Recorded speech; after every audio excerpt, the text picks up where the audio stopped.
Muna ka, big man rolling tayo. Big man, rolling tayo in 5, 4, 3, 2, 1. Okay, good day mga ka-airsoft. Good day mga ka-big man. Hello po mga ka-airsoft. Ngayon po, episode 91 of our yung bagay na gustong-gusto natin, no? Yung kwentuhan session, tanungan portion. Episode 91 na po tayo mga ka-airsoft. Napakalayo na po ng narating natin pagdating sa kwentuhan session, tanungan portion, no? Mga ka-airsoft, dito po, lalo na rin sa mga bago, dito sa kwentuhan session, tanungan portion, dito nagaganap, no, yung pagsagot natin doon sa mga katanungan ng ating mga ka-airsoft, no? Kung merong bumabagabag sa isip mo, gumugulo sa isip mo, bagay na gusto mong magkaroon ng malinaw na kasagutan, dito po tayo, magsama-sama po tayo.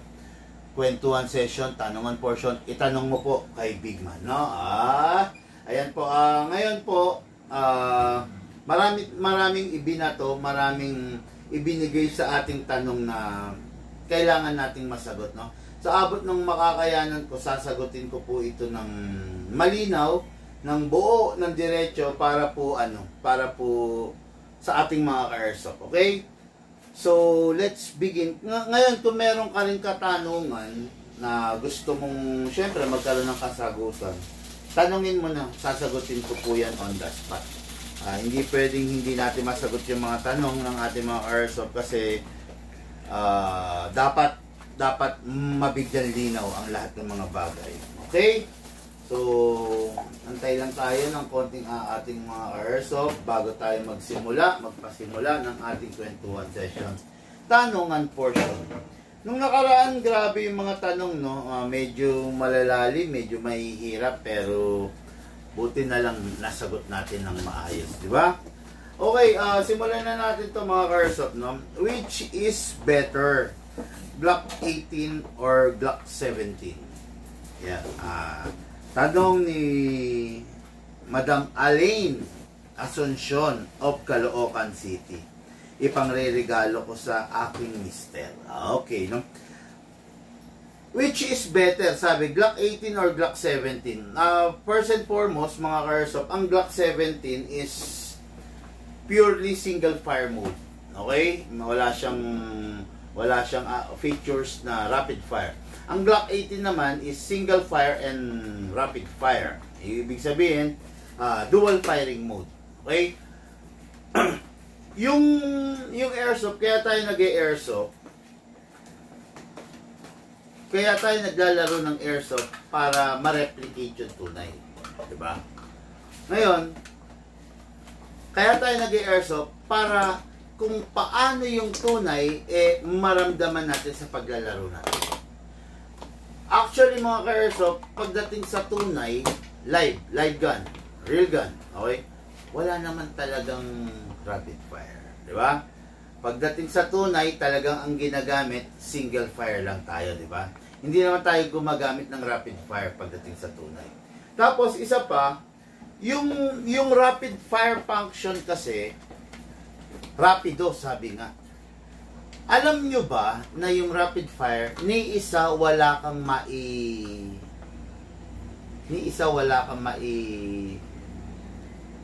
kumbaga maipupukol, no? Yung rapid fire is rapido, rapid yan, kung saan ang direction ng bala niyan, no? Kaya nga sinasabi ko, kung ikaw seryoso ka sa pag-airsoft, huwag kang kukuha ng unit na may rapid, no? Purely single fire lang ang kunin mo kung ikaw seryoso ka sa pag-airsoft. Okay? Kasi pag kumuha ka ng unit na may rapid, alam mo ba na yung unit na may rapid, wala ka ni isang maitatama doon. Diba? So, parang nagsasayang ka lang ng bala, nagsasayang ka lang ng hangin. Okay? Ngayon, isa pa, yung rapid fire, torture kasi na matatawag yon pagdating sa barrel. Actually, yung barrel, hindi naman talaga yung pistol, hindi naman talaga dinesign para magkaroon ng rapid. So, torture sa barrel yon. Kumbaga, mas napapabilis yung buhay ng barrel, no? Sasabihin ng iba, Depende naman yan sa paggamit, depende naman sa pag-maintain niya. No, hindi po mga airsoft, no? Kahit anong ingat mo, pag yung unit mo may rapid, possible po siya na, na bumigay, possible na masira, no? Kahit na sabihin natin meron siyang rapid. Hindi talaga niya kakayanin, sa totoo lang, no? Hindi niya kakayanin yung rapid fire kasi hindi naman talaga siya designed for that rapid fire. Okay? Yun, sana lang sana lang naintindihan nyo, no? Kaya yung tatanungin, which is better, Glock 17 or 18? Kung akong tatanungin nyo mga airsoft, I'll go and choose Glock 17. Unang-una kasi I am not a fan of rapid fire. No? Hindi ako fan ng rapid fire. Sa totoo lang hindi ko gaanong bet. Hindi ko gaanong gusto yung rapid fire kasi ang feeling ko kasi nasasayangan ako sa bala, no? Pag rapid fire, no? Yun din talaga sa totoo lang feeling ko yun. Feeling ko parang sayang naman yung balang pinapakawalan ko kasi hindi talaga siya tumatama, di ba? Kaya ayun, no? Which is better, Glock 18 or Glock 17? For me, tinanong nyo ako, I will choose the Glock 17 over the Glock 18. Okay? Okay, next question natin, mga airsoft, ayan, which is better, Glock 18, okay? The next question natin. Ay, wala tayong sound system. Okay, no? So, kaya naman pala, tahimik. Okay, no? O mga airsoft pa, baka meron po kayong mga tanong na gusto nyong sagutin natin on the spot, on real time. Ibato nyo lang sa akin, sasagutin natin yan, no? Ibibigay ko sa inyo yung kompleto at saka pinakamaayos na sagot na pwede nyong ma-achieve, no? Okay, so next question natin. Okay, when is the right time to upgrade a unit? Kailan daw yung tamang panahon para mag-upgrade ng isang unit? Okay, to upgrade, siguro, tinutukoy niya rito pistol, no? When is the right time? Actually, ang pinakatamang panahon para i-upgrade ang isang unit, pag yung unit bago. No? Maulan pa ba? Pasyal tayo sa Okay Cafe o sa Garay? Yeah. Motor lang tayo, ha?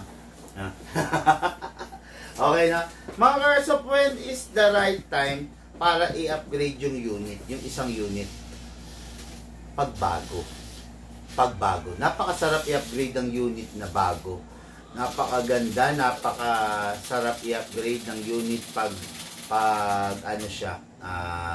pagbago, no? Kasi bakit? Ang dali niyang i-tuning, ang dali niyang i-trigger job. Okay, pagbago. Pag kasi yung unit, mga airsoft, gastado na, the problem is yung wear and tear masyado nang malala. Pag malala na yung wear and tear, mas prone na talaga sa malfunction, especially hindi na natin ma-maximize yung lakas ng nozzle pag marami ng wear and tear, no? Hindi naman sa pagyayabang, 'di ba?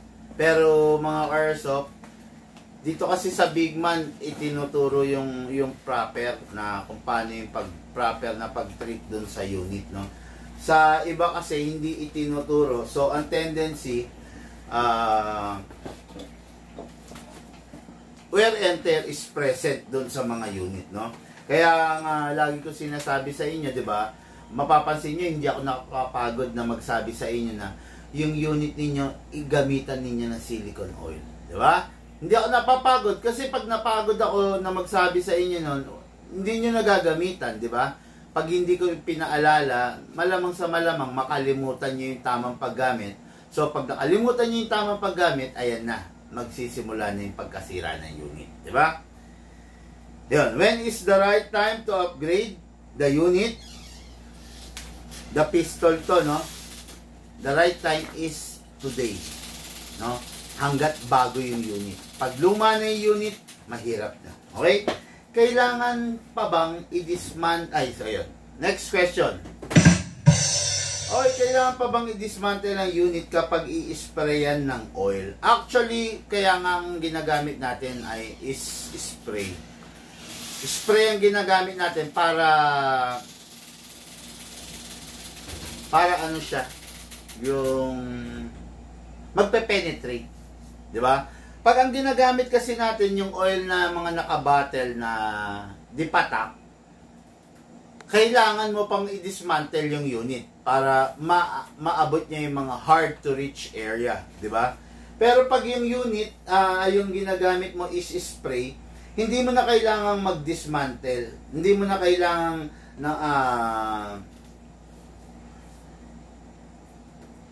buksan yung unit kasi magpe-penetrate na yung silicone oil papunta doon sa loob. Di ba? Okay, ayun na. Kailangan pa ba i-dismantle yung unit kapag mag-spray ng oil? Ang sagot, hindi na po. Hindi, kahit wag mo nang i-dismantle, papasok at papasok ang oil dyan. Okay? Okay, next question. Big man, pangalawang beses ko po magpaparepair ng rifle ko. Bakit po nabubungi ang gear niya? Malamang hindi sa amin to, no? Pangalawang beses niya na raw nire-repair ang nagpapa-repair siya ng rifle. Bakit po kaya nabubungi ang gear? Okay, no? Ang rifle natin is may battery. Yung battery, pinapagana niya yung motor. Para gumana yung motor, you have to press the trigger. Okay. Bakit daw nabubungi yung mga gear? Yung motor, mga ka-airsoft, may gear. Okay.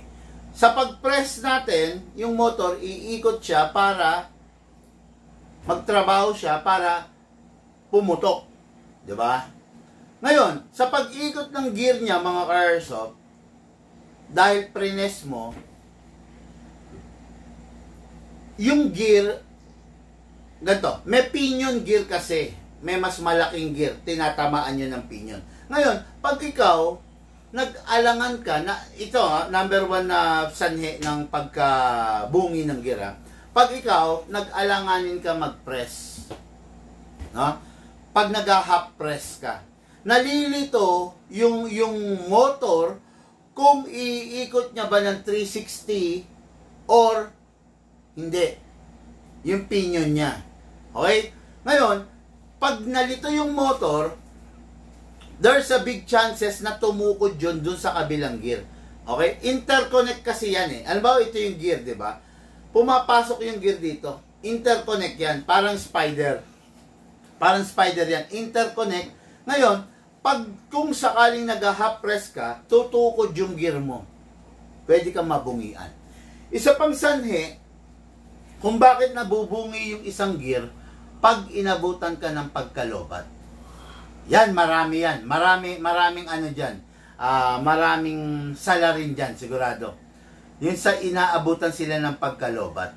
Ngayon, pag inabutan ka ng pagkalobat, naku po, tukod ang gear mo. Kaya wag mong uugaliin yan na hindi ka magiging aware kung ilan na yung magazine na ipinuputok ng unit mo, no? Kailangan aware ka, kailangan bilang mo kung pang ilang magazine mo na. One full charge of the battery is equivalent only to 10 magazine. Di ba? Kaya ako sinasabi yan para hindi dumating sa puntong abutan ka ng pagkalobat. Pag dumating ka sa puntong inabutan ka ng pagkalobat, patayin na tayo dyan. Possible, pwedeng tumukod ang gear mo. Ngayon, pag tumukod ang gear mo, pwede kang mabungian ng gear. Okay? Ayun. Okay, big man, plan to buy a pistol. Ano po ba ang kadalasang nagiging problema at unang nasisira sa isang pistol? O ano raw ba yung kadalasan at isa sa unang nasisira pagdating sa isang pistol? Number one na unang nasisira pagdating sa pistol is the magazine. Nagkakaroon ng defect ang magazine pag unang-una, pag hindi ka gumagamit ng silicone oil. Pangalawa, pag nalalaglag siya. Yung main o-ring nami-misalign, pag nalaglag siya sa buwangin, malikabok, sa lupa, sa madumi, yung mga small debris pumapasok sa mga singit-singit ng nozzle or ng inlet valve o ng output valve. So, pag pumasok doon, masusugat, masisira yung mga o-ring. That's it. Yun. Kaya, hindi pwedeng, kaya lagi ko sinasabi, iwasan ninyong malalaglagan ng magazine. Okay? Kasi, possible po talaga mangyari yun. Masiraan kayo ng magazine, kasi dahil, masiraan kayo ng magazine, ng inlet, output valve, kasi nalalaglag ninyo. Okay? Pangalawa sa nasisira is the blowback housing. Okay? Bakit nasisira kadalasan ang blowback housing? Kasi sa paggamit ng hindi compatible na gas. Okay? Pag halimbawa yung unit nyo WE, huwag ninyong gagamitan ng 14 kg kasi masisira yung loob niya. Pangatlo sa nasisira the nozzle. No? Yung nozzle masisira, mabilis masira kung gumagamit kayo ng used na bala. 'Di ba? Possible yung bala mabitak sa loob. Pag nabitak sa loob, tumukod doon sa nozzle, patay. Pag blowback niyan, basag yan. Okay? Yun lang naman mga airsoft, no? Iwasan nyo lang yun, yung mga sinasabi ko na yun. Iwasan ninyo malaglag ang magazine nyo.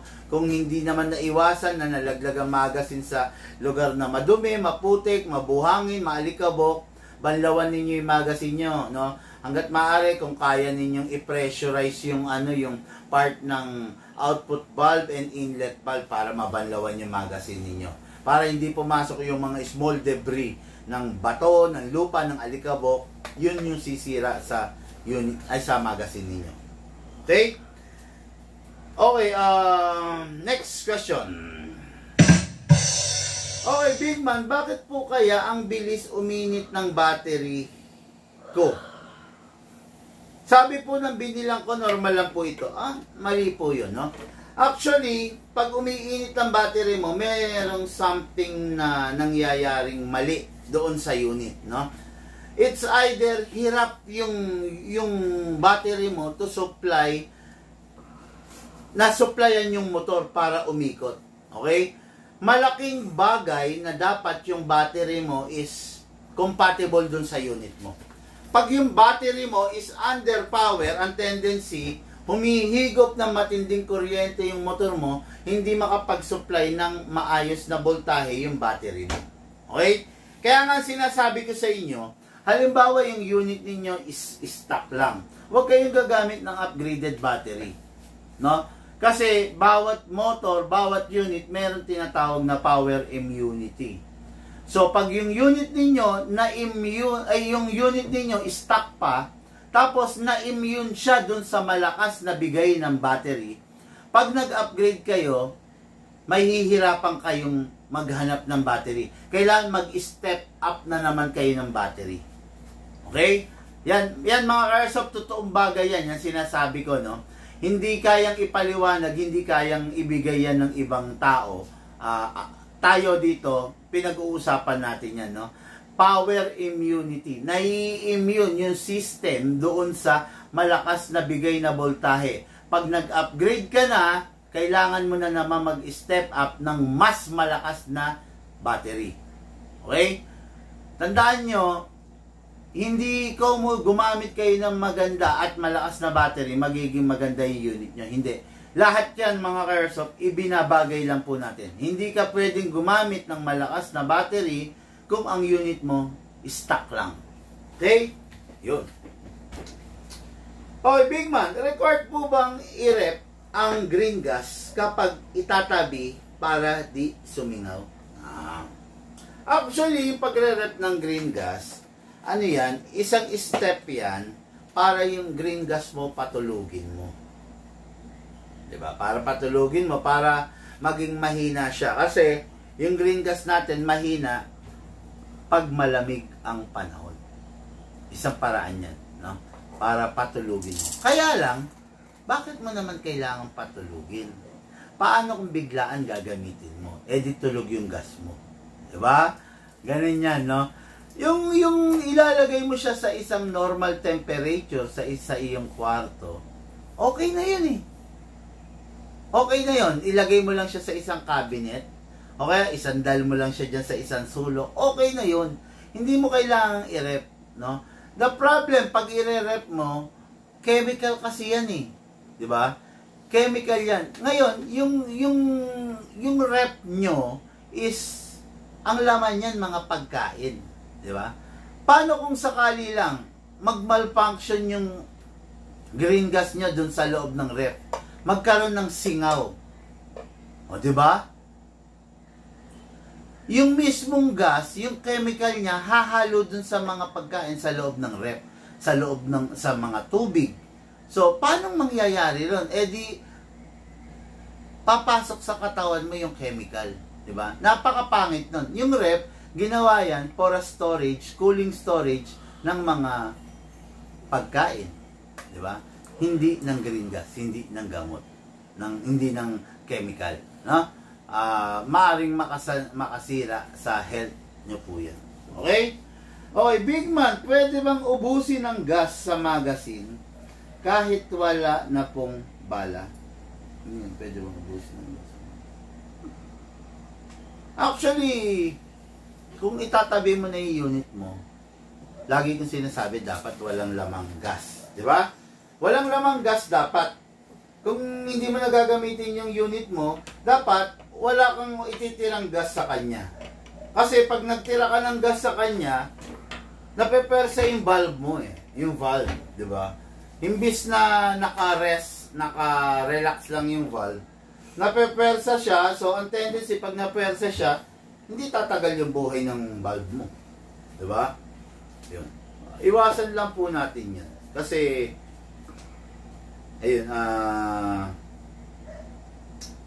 proven naman kasi mga ka-airsoft, proven na kahit walang gas yung unit, hindi masisira yung mga o-ring eh. Mas proven yun. Kesa dun sa merong kantinirang gas, imaginein mo, yung valve mo, ngawit na ngawit, hirap na hirap, i-hold yung pressure. Diba? Yan. Kaya wag kayong, for me hindi ako naniniwala na dapat magtira ng kaunting hangin daw sa magazine bago itabi. Hindi, I am not a fan of that myth. No? Okay, sabi ni Gerald Valmes Cuarteros, pwede ba gumamit ng bulitas na bala? Actually, lagi kong dinidiscuss yan. Ang sagot, hindi po. No? Pag gumamit ka ng bulitas, no, na bala, ang tendency is ginagasgas mo lang yung inner barrel mo. Okay? Yung inner barrel natin, kailangan manatili, palaging flawless yan. Okay? Pag gumagamit ka ng bulitas, nagkakaroon ng damage yan. Nagkakaroon ng damage ng groove yung loob. So, pag nagkaroon ng damage ng groove yung loob, ang tendency, lalabas na rin yung hangin. Di ba? Imbis na itong hangin, itutulak niya ng solid yung bibis mo, palabas, ang mangyayari, may mga nilulusutan na yung hangin dito sa ilalim. Yan, okay? Syempre, pag gano'n nangyayari, bawas na yung lakas ng unit mo. Imbis na 100% ng hangin is tumutulak, ang nangyayari, yung iba lumulusot na sa ilalim, may power loss ka na ng, let's say, 15% to 20%. Palaki ng palaki, palala ng palala yun. Okay? Kaya, huwag po natin gamitan ng bulitas. Okay? Sir Bigman, question po, meron din po ba lifespan ng valve knocker? Siyempre, lahat naman ng pistol merong lifespan lang ang mga valve knocker, ang mga inlet valve, may wear and tear kasi yan eh. Every time na pumuputok ka, pak, siyempre gumagalaw yung valve knocker, no? So, tumutulak doon sa output valve. Napupudpud, minsan pag minalas, nabibitak, nagkakrak, di ba? Yun. May lifespan lamang ang valve knocker. Okay? So, ayun. So, next natin, ano pong magandang pistol yung budget mill lang po? Sabi ni Mark Ulysses Papa. Okay? Ganito, yung tinatanong mo, kasi, ano ba yung magandang pistol? Yung budget mill. Actually, walang magandang pistol na budget mill. Diretso lang po sagot yan ha. Yung isang bagay, kaya naging budget mill yan kasi cheap quality ang parts, ang pyesa na nakalagay. Ang materials na ginamit, cheap quality. So, hindi siya magiging maganda. Di ba? Look, pasuyo ngayon sila. Ang tanong mo kasi, ano yung maganda? Ano pong magandang pistol po yung budget mill lang? Wala pong magandang budget mill. Yun nga, sabi ko nga, kaya naging budget mill yan kasi mura lang yung pyesa na nakalagay sa kanya. Yung pyesang nakalagay sa kanya is hindi matibay. Kaya expected mo na hindi siya maganda. Di ba? Bakit ba naging maganda yung mga high-end? Kasi magandang klase yung nakalagay na pyesa sa kanya. Matibay, maaasahan. Di ba? Perfect. Di ba? Kasi ganito, bossing, no? Pagpasensyahan mo na, Mark Ulysses, ha? Baka kasi magkamali ako pag sinabi ko sa yung maganda yung bagay na pangit. Di ba? Yung alam ko na cheap quality, sasabihin ko sa yung maganda. Baka bandang huli, sisisihin mo ko. Di ba? Tandaan mo, walang magandang mumurahin. Okay? Sabi ko nga di ba? Gusto mo mapangasawa si Bea Alonso. Sa tingin mo ba, cheap lang si Bea Alonso?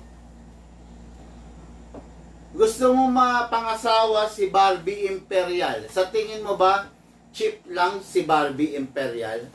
Budget mill lang ba si Barbie Imperial? Gusto mo mapangasawa si sino pa ba? Si Andrea Brillantes. Sa tingin mo ba, budget mill si Andrea Brillantes? Real talk tayo. High maintenance yung mga yan. Kailangan may pera ka. No? Sa fairy tale lang yun nangyayari yung mga knight in a shining armor. Sa fairy tale lang nangyayari yun, no? Yung palaka, makakapangasawa ng isang prinsesa. Sa fairy tale lang nangyayari yun. Yung mahirap na palaka, hinalikan ng isang, di ba? Hindi nangyayari sa totoong buhay yun. Okay? Kaya kung naghahanap ka ng mura, don't expect na maganda. Kung naghahanap ka ng maganda, don't expect na mura. Okay? Bawat bagay, merong karampatang value. Bawat bagay, may karampatang halaga. Kung sa tingin mo, naghahanap ka ng mura, may karampatang kalidad yun. Okay? Yan. Basta,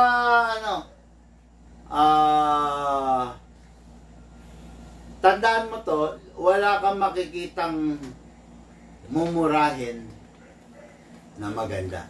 Diba? Bibili ka nga ng t-shirt mo, diba? Kung gusto mo yung maganda, bumili ka ng maganda. Pero wala kang makikita, meron ka ba makikita mga clothing line na mura pero maganda? Meron ba, Lucas? Wala, di ba? Ano ba natatanggal yung print? Pag clothing line, naganap ka ng mura, naalis yung mga print, di ba? Madaling lumuwang, di ba? O kaya lumiliit yung tela, di ba? Ganun. Natatastas yung tela. Di ba? Okay, mawawala rin na magandang accuracy sa inner barrel pag gumamit ng bulitas o steel BBs. Tama. Pwede. Possible yun, no? Okay, so ayun, no? Saan ba tayo? O, baka may tanong pa kayo. Tanungin nyo ako. Sasagutin natin yan, no? Saan ba tayo? Next question tayo. So, Big Man, ano pong pinagkaiba ng airsoft sa airgun? Okay. Pinagkaiba ng airsoft sa airgun. Airsoft using a ceramic BBs. Airgun is using a steel or a ano ba sa English ng tingga? Lead type of ammunition na bala, no? Yun, yung bulitas, ginagamit yan sa airgun. Yung tingga, di ba? Ginagamit sa airgun. While si airsoft, BBs. Si airsoft, gumagamit ng green gas. While si airgun, gumagamit ng CO2. Di ba? Si airsoft is pwedeng gamitin as friendly game sports. Si airgun is for shooting purpose only. No?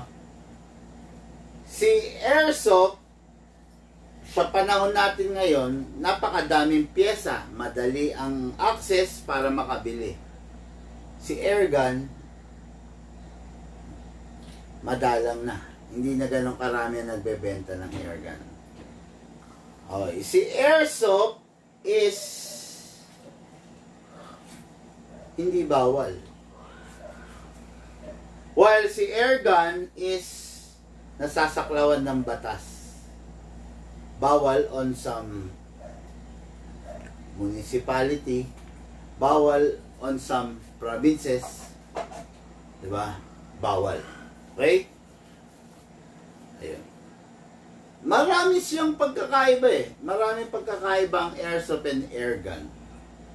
Sa totoo lang, nasa gumagamit pa rin po eh. Meron mga tao na gusto ang airsoft, pero may mga tao rin na gusto ang airgun. Di ba? Ganun yan eh. Okay, Big Man. Di ba po may gun ban pa ngayon? Meron pa po bang nanguhuli? Natatakot po akong ibiyahe yung unit ko from Isabela to Manila gamit ang motor. Naku po! Wag na muna! Gamit ang motor. Wag.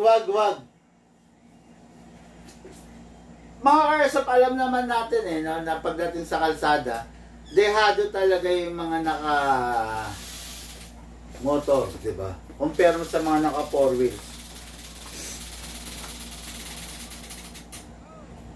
Kumbaga, mas mahigpit, no, yung pagsita na ginagawa doon sa mga naka-motor kumpara mo rin sa mga naka-4 wheels. Ngayon kung ibabiyahe mo yung unit mo from Isabela to Manila, bossing, wag, baka madali ka. Wag muna, no? Konting tiis na lang, bossing. Matatapos na rin yung gun ban sa June 12.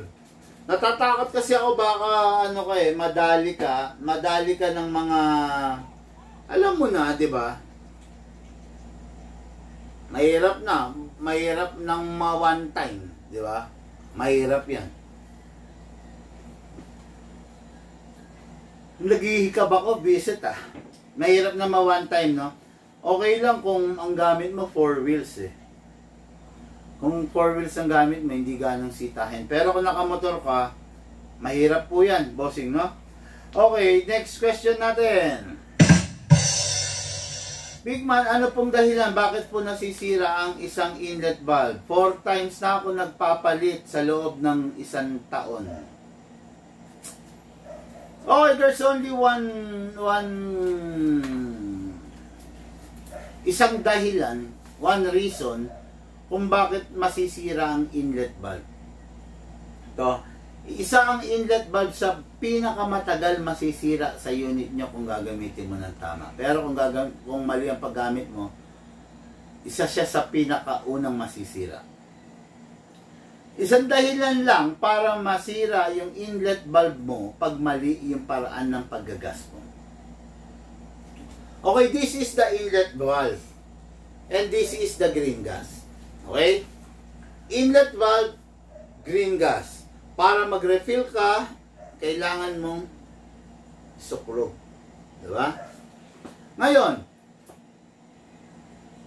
kaya nasisira ang inlet valve pag sinuklob mo yung green gas, instead na sumuklob, tumutukod. Pag tumukod yung green gas, ang tendency itong inlet valve, bababa yung valve. Masisira yon. Hindi design yon para matumukod. Kailangan yon susuklob. Susuklob. Pero pag tumukod, patay, sira yon. Uurong yun pababa, wala na. Hindi mo na maiaangat yun. Wala nang bawian yun, sabi nga. Masisira na yun, no? Ayun. Maling paggamit ng inlet valve ng green gas, yun. Isa sa dahilan kung bakit yung unit mo masisira. Okay? Yan. Sabi ng ating ka-airsoft, Bray Lusabia, good evening po. Good evening, boss. Sabi ni Arvin Ramirez, ikaw lang sir ang airsoft king ng Bulacan. Patay tayo dyan. Maraming salamat sir kung yun ang pananaw mo. Okay na. So, diretso tayo mga ka-airsoft, no? Big man, anong masasuggest mong unit para sa 76 years old na katulad ko? Tatay Boy, Simpaco, of Espanya, Manila. 76 years old, you can have both pistol or rifle or pistol or rifle. Okay? Masasuggest ko 76-year-old na gustong pumutok. Number one, something na magaang. Diba? Kasi para sa isang 76-year-old, mahihirapan siya kung yung bubuhatin niyang airsoft is napakabigat. Diba? Hindi siya magiging komportable kung yung bibit-bitin niyang airsoft is mabigat. Pero kung magaang yan, nako, mag-e-enjoy siya dyan. Okay? Kung sa rifle naman, bukod sa magaang, dapat maiksi. Diba? Para hindi mahihirapan si tatay or si lolo na gamitin or i-maneuver yung isang unit. Okay? Okay, next question natin. Big man, ano pong mas maganda sa rifle? Full metal or hard polymer? Nasa gumagamit po yan. May mga taong gusto yung hard polymer tulad ko. Kasi ang gusto ko sa isang unit, hard polymer. Actually, ako mga ka-airsoft, ayaw ko ng full metal. Hindi ko type, no? Nabibigatan ako! Grabe! Pero pag hard polymer yan, ako po, masarap gamitin, no? Ano siya? Relaxing. Mabibigay niya yung pangangailangan mo nang hindi nahihirapan yung kamay mo, yung braso mo nang hindi ka nangangalay, no? Mas okay ang isang, for me kanya-kanyang pananaw tayo mga ka-airsoft eh. For me, mas gusto ko yung hard polymer than the full metal, no? Hard polymer pa, hindi siya gasgasin, di ba? Ang full metal kailangan maingat ka eh. Madali siya magasgas. Di ba? Ayun, no? Okay, so ayun. Meron lang po tayong kailangan kausapin dito sa labas natin. meron tayong isang ka-airsoft, no? Good evening, Sir Bigman. Edward Vincent Desos.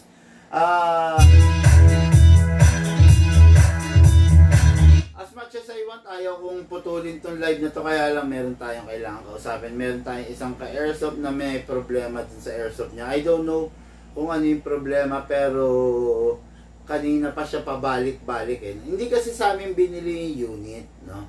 Hindi sa amin, nagpapatulong lang siya. Kaya lang, bago kasi yung unit eh. So, ang gusto ko sana kasi, dalhin niya doon sa binilan niya. Kasi bago pa eh. 3 weeks pa lang. No? 3 weeks pa lang. Gusto ko dalhin niya doon sa binilan niya. Kaya lang, makulit. Gusto, ipa-repair na lang sa amin. I don't know kung anong issue ng tao na to. Kaya lang, kausapin ko lang, mga Airsoft. Okay? Mga Airsoft, pasensya na. Ngayon lang nangyari to. Medyo bibilisan natin yung kwentuhan session, tanong ang portion natin. Dapat minimum 1 hour, pero ayun, no? 40 minutes pa lang, no? Mga Airsoft, thank you po sa lahat na nanonood ng ating kwentuhan session, tanong ang portion. Kung meron kang pahabol na tanong, tanong mo lang, type mo lang sa comment section. Babalikan kita, sasagutin ko yan. Okay? Mga Airsoft, lahat po tayo nagmula sa iba't ibang larangan. Pinagbuklod, pinag-isa ng iisang libangan. Yun po paglalaro ng Airsoft. Siyempre po, atit sa inyo ng inyong lingkod, Bigman.